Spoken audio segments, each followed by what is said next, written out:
자, 세 번째, 영국의 자유주의 운동. 자, 교과서. 이쪽이야, 141쪽. 요건 안 배운 거죠, 아직. 자, 요거, 디딤 영상 시작해 보도록 하겠습니다. 자, 자꾸 말씀드리지만 지금 제 목이 너무 안 좋아서 꼭 감안해 주시기 부탁드리겠고요.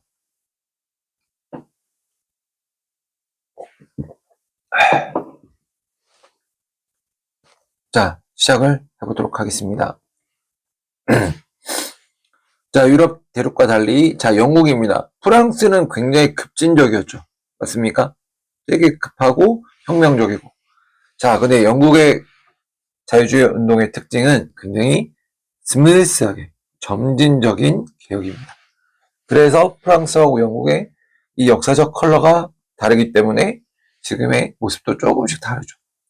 자, 영국은 점진적인 개혁 이렇게 보시면 되고요. 그래서 뭐 영국 하면 생각나는 게 그 약간 젠틀맨 아닙니까? 신사. 영국 신사가 그래서 유명하고 이렇게 보시면 되겠습니다.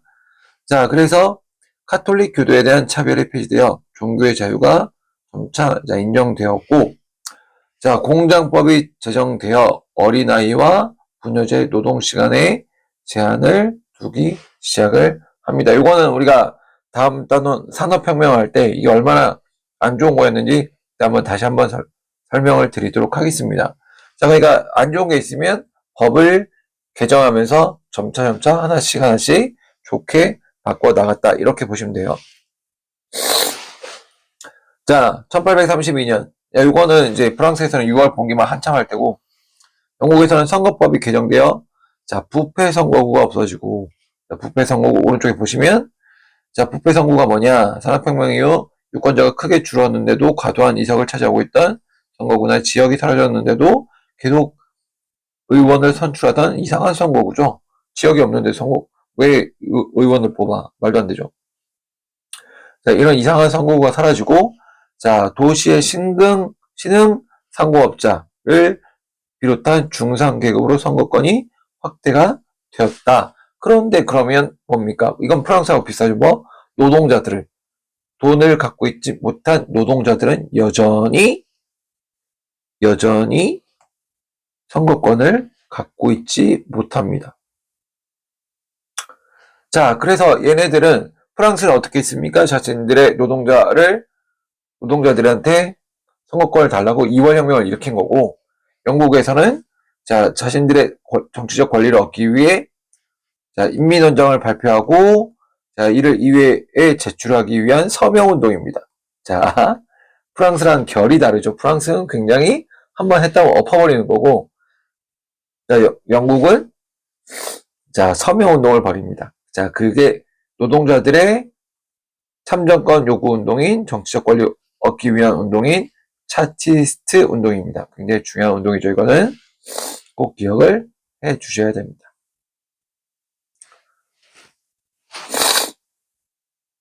자, 근데 이것도 성공 못해. 이 운동은 정부의 탄압으로 실패하였지만 지속적으로 선거법 개정을 거쳐 마침내 노동자 계층도 선거권을 갖게 되었다. 자, 19세기 중반에는 곡물법, 항해법 등을 폐지하는 등 정부의 규제를 자, 완화했다. 자, 이런 식으로 보시면 되고요. 곡물법이 뭔지 보시면 자, 국내 지주를 보호하기 위한 법으로 곡물의 고액 관세를 부과하였다가 폐지했죠. 고액 관세를 붙이면 가격이 너무 비싸지잖아. 안 좋죠, 이거는. 자, 선거법 개정은 어떻게 진행되었을까?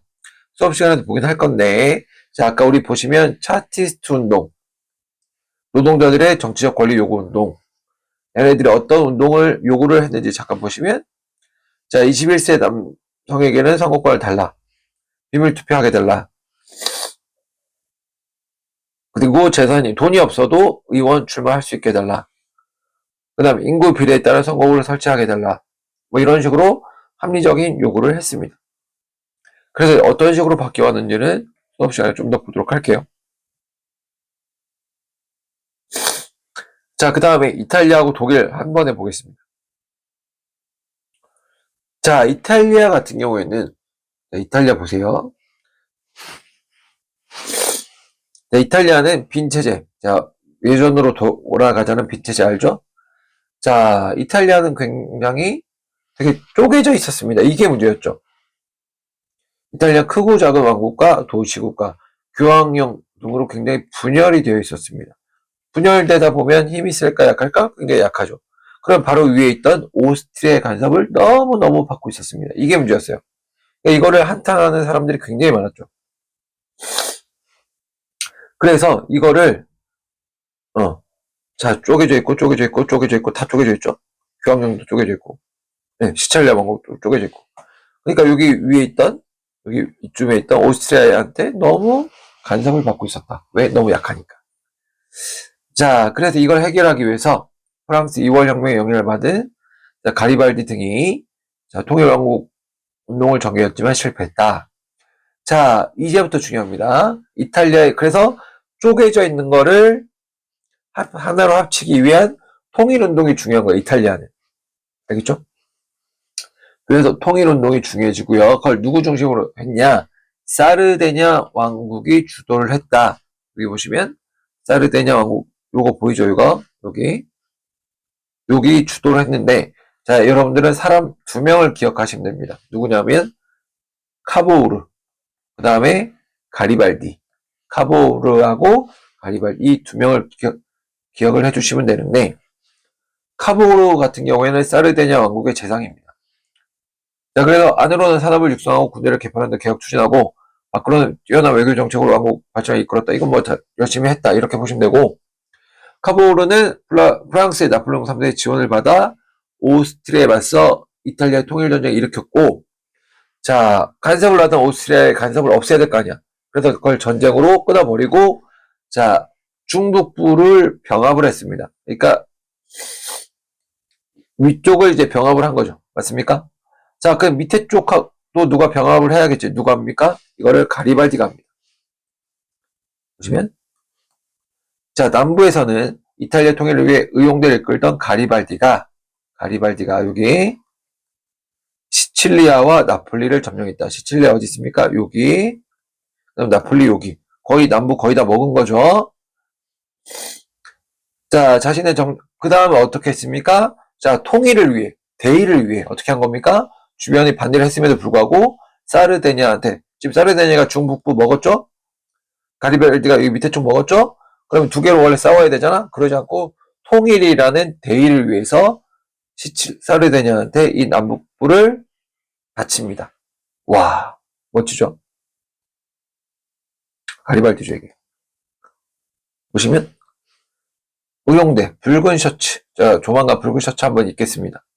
이탈리아 통일운동에 참여했는데, 시칠리아하고 나폴리, 여기하고 여기 먹은 다음에, 자, 사르데냐, 중북부 통일한 사르데냐한테 바침으로써 이탈리아 통일에 기여했다. 얼마나 통일을 원했으면, 얼마나, 맞죠? 자, 자신의 점령기를 사르데냐 국왕에게 바침으로써 남북이 통일된 이탈리아 왕국이 탄생하였다. 그리고 나중에 베네치아와 로마 교황령까지 병합하여 통일을 완성하였다. 와, 진짜 멋지죠? 그래서 꼭 두 명, 중북부는 카보우르, 그 다음에 남부는 가리발디, 그 다음에 가리발디가 이제 덧셈이 됨으로써 통일이 되었다. 이렇게 이해를 하시면 되겠습니다. 자, 마지막 독일 것까지만 볼게요. 독일. 독일. 자, 독일입니다. 근데 제가 이제까지 수업 시간에 독일이라는 단어 많이 안 썼죠. 뭐라고 썼습니까? 프로이센이라는 단어를 많이 썼죠. 맞습니까? 자, 보세요. 독일도 그렇게까지 막 지금의 강력한 유럽을 주름잡는 독일의 모습이 아니었습니다. 독일도 마찬가지로 이탈리아와 마찬가지로 작은 나라들로 분열돼 오스트리아, 프로이센 중심으로 연방을 형성하고 있었다. 그러니까 쪼가 이런 나라들이 있었는데 그중 대표적인 나라가 프로이센하고 오스트리아였습니다. 자, 그런데 이제 통일의 필요성이 조금씩 이제 느껴지기 시작을 하면서 왜? 옆 나라 영국하고 통일은 국민국가 만들어지고 있잖아. 강해지고 있잖아. 그럼 이걸 따라가지 못하면 우리도 죽어나는 거죠. 그러니까 우리도 세줘야 된다는 강박관념이 있는 겁니다. 맞죠? 자, 그래서 프로이센 주도로 관세동맹, 1차 관세동맹 세금 동맹입니다. 세금. 물건이 외국에서 그 나라로 들어갈 때 세금 매기는 걸 우리가 관세라고 하죠.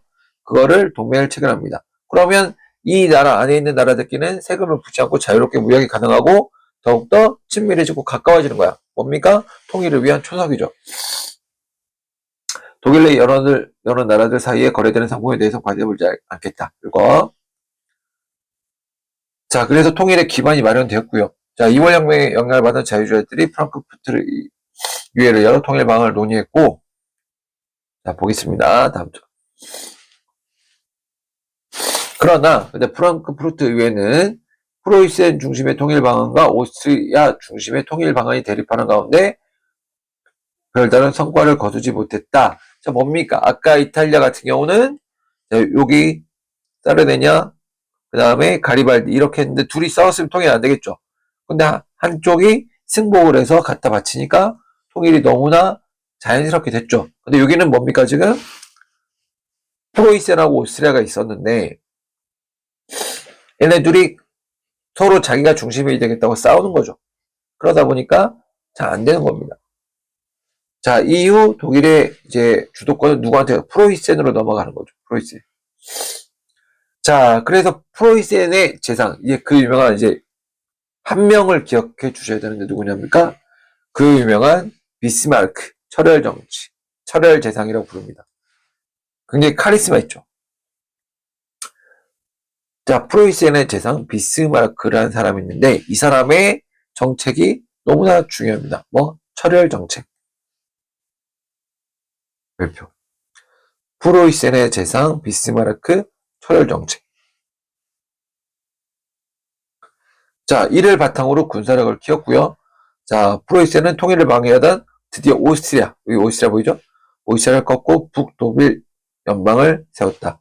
이어서 프랑스와의 전쟁에서 승리한 후 남독일의 여러 나라를 연방에 참여시켜 결국 프로이센의 비렐름 1세가 황제를 즉위하면서 마침내 통일된 독일 제국의 성립을 선포하게 되었다. 라고 해서 이 비스마르크가 굉장히 중요한데 뭡니까? 얘가 한 말이 굉장히 유명합니다. 결국 통일을 위해서 어떻게 해야 되냐? 싸워야 된다가 핵심이야. 싸워서 필요 없는 것들 다 쳐버리고 통일에 반대하는 것들 싹 다 치워버리고 그래서 힘을 기워서 통일을 해야 된다가 비스마르크의 철혈 정치입니다. 자, 독일의 현재 과제를 수행하기 위해서 통일이죠. 눈여겨보아야 할 것은 군비입니다. 군사력. 우리는 힘을 모아 국가를 튼튼히 만들고 때를 기다려야 합니다. 현재 독일의 문제는 지금 뭐 민주적 이런 거 필요 없다. 연설 필요 없고요. 다수결 이런 거 필요 없다. 결국 어떻게 되게 무섭습니다. 무슨 단어가 튀어나옵니까? 철, 군사력이죠. 혈, 피. 철과 피에 의해서만 해결할 수 있다. 이게 철혈 정책입니다.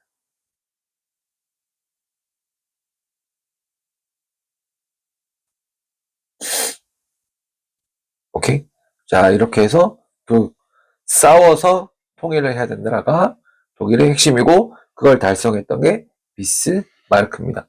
그래서 군사력 키워서 오스트리아 쳐버리고 프랑스 쳐버리고 통일을 해서 비렐름 1세가 황제로 즉위할 수 있도록 판을 만든 게 비스마르크의 프로이센의 재상 비스마르크의 철혈 정책이다. 오케이? 난 그러면 여기까지 하겠습니다. 안녕.